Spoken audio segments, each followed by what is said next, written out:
Ito na naman ako mga kasangkay, nagbabalik for today's video, sinagang na gulay na may kaunting isda. At ito na nga mga kasangkay, umpisa na nga ulit tayo. Bale, naghihimay pala ako dito ng malunggay. At yung malunggay pala ay kinuha ko sa kapitbahay. At hindi ko nasasabihin kung saan. Hindi ko na rin pinakita. Baka isumbong nyo pa ako eh. Ayan, tuturo ko sa inyo ang tamang paghimay. Tika lang, pagkahirap ng hawak ng cellphone eh. Patong ko lang muna taglit. Ayan. Pagkahirap may patong. Tika, sandali lang ha. Ipapatong ko lang ito ng karere. Ayan. Ayan ako. Parang may tao sa labas ha. Tika. May kumakatok ka. Kaya sandali. Pagbuksan ko muna. Aba, meron ng tao. Nako. Ang pagkalikod ng bagong gabi. Ayaw, di ma.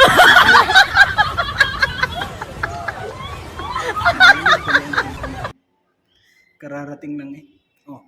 Aba, nagtatanong pa kung anong ginagawa ko. Nakikita na nga niya. Ayan yan yung pala yung isdang lulutuin namin.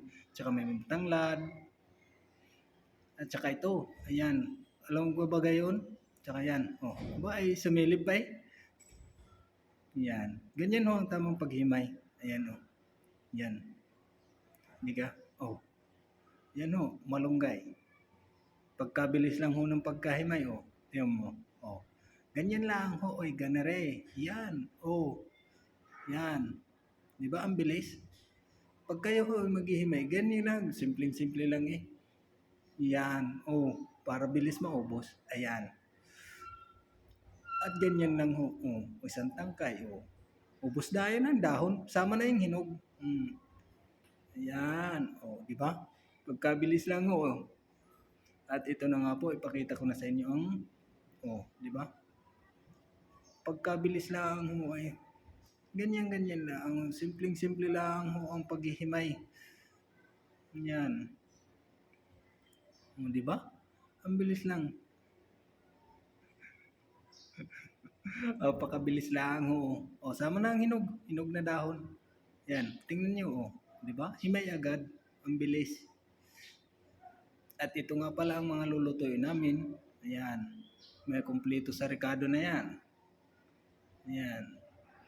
Sibuyas. At ano nga ba yung yan. Bale, at ito, pinahiwa-hiwa ko na nga pala sa kanya. Yan yung pala yung kasama ko kaninang sumilip. Bale, pinahiwa ko na sa kanya at pagkahirap na nakapatong ang cellphone. At ako na rin ang humawak ng cellphone. Ako na rin ang nag-video. Yan. Ang isda pa lang yan ay hasa-hasa. Yan. Naku, may kasama pang toyo. Huwag nyo nang pansinin yun. May kasama pang sausawan eh. Hindi pa naman luto. At yan, bali, yan lang palang pinaglutuan namin. Sa rice cooker lang eh. Walang iba eh. Yan, bali, papakuluan na namin yon. At habang pinapakuluan ay maghihiwa na rin kami ng gulay. Ayan, yan yung mga kasama pang gulay na panlahok. Pagkadami nitong gulay na sahog na may kaunting isda. Yan. Kita nyo naman patula. Babalatan na rin yung patula. Yan. Pagkabilis lang din yan pagbalatan tingnan nyo. Ganyan lang isang hiwa lang di ba? Balat agad. Tapos hiwa-hiwain ng pagayaan. Kunting slanting lang. Yan. Dahan-dahan lang, baka mahiwa ang kamay mo. Yan. At pagkatapos ayon, yung okra na rin ang isusunod dyan. Pagkadaming gulay ang liit lang ng lutuan.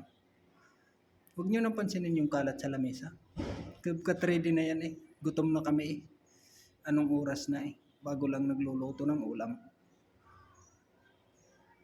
Almusal pa lang yan. Yan. Yung okra. Bali tinanggalan lang ng parang ulo niya. Ulo ba yun? Yung nakadikit sa tangkay.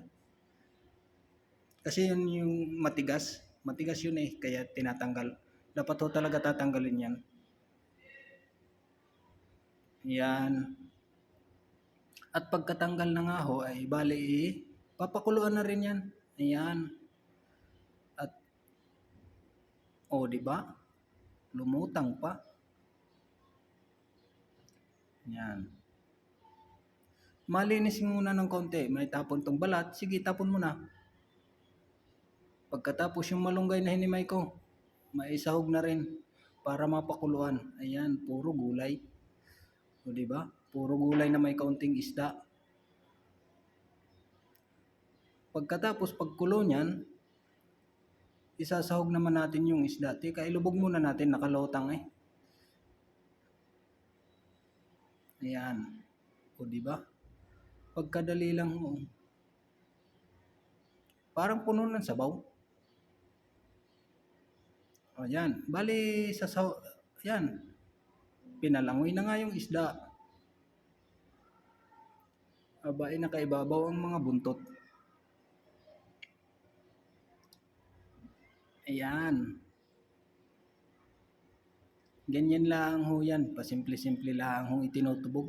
Bakit baga hindi na lang biglain? At kailangan pa isa-isa. Tatalsik daw ang sabaw. Kaya dahan-dahan lang daw. Dapat maingat. At pagkalit nga naman ang pag naglulutuan, walang iba eh. Kaysa maghanap pa, nandyan na, yan na. Kung ano yung nandyan, yun na yun.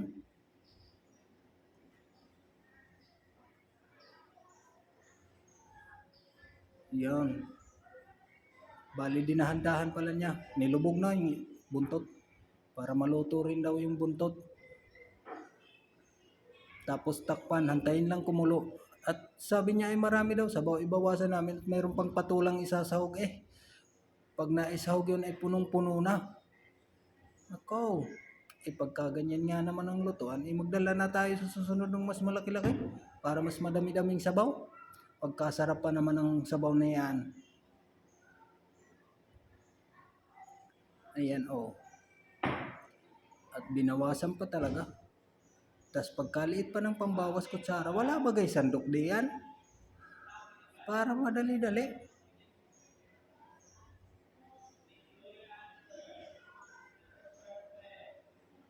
Ganyan lang ho ang pagluluto ng mga ulam. Huwag ho tayong magtitipid ayan at isinahog na ho ang patula. Ayan patula pala ang ay puno na. Parang hindi magkakasya yung patula. Sa dami niyan Ewan ko lang baga kung maluto pa yan.